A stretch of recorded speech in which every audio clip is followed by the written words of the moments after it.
এখন আপনাদের দেখাবো আমি কিভাবে ডিম আর আলু দিয়ে বোনা তরকারি রান্না করা হয়। আপনারা দেখতেছেন আমাদের ডিম উনা হয়ে গেছে, আলু উনা হওয়ার পরে বাঙ্গা হয়ে গেছে। আর এখানে দেখতেছেন মরিচ, হলুদ, তারপর পেঁয়াজ, রসুন, তারপর তেল। এরপর আপনারা দেখতেছেন আমরা ডেক বসিয়ে দিয়েছি, ডেকের মধ্যে তেল দেওয়া হয়ে গেছে। এখন ধীরে ধীরে আমরা কাজ শুরু করব। তারপর দেখতেছেন ডিমের মধ্যে হলুদ মাখানো হচ্ছে।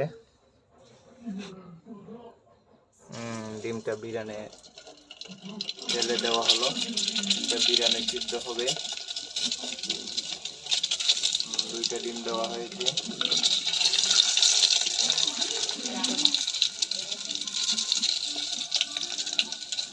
সুন্দর করে আরেকটি ডিম দেওয়া হলো।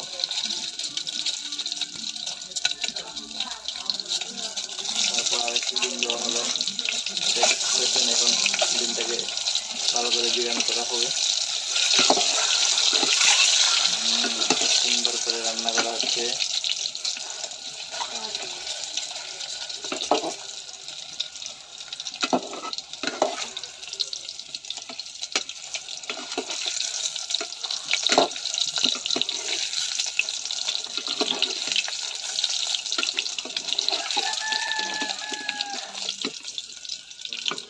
বিরিয়ানি করার পরে ডিমটা ফেলা হচ্ছে।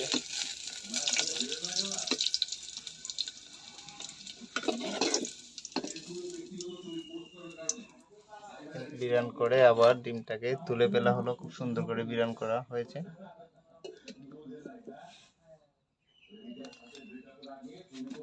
তারপর আমরা পেঁয়াজ রসুন তেলের মধ্যে দিয়ে দেব।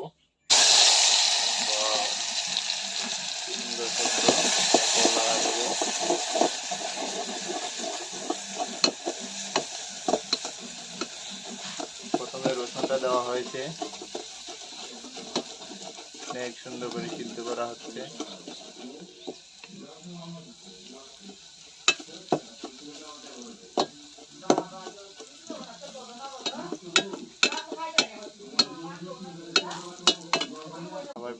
আবার পেঁয়াজটি দেওয়া হলো, পেঁয়াজ দিয়ে আবার রান্না করা হচ্ছে। তারপর হলুদটি পানি দিয়ে মিক্স করা হচ্ছে।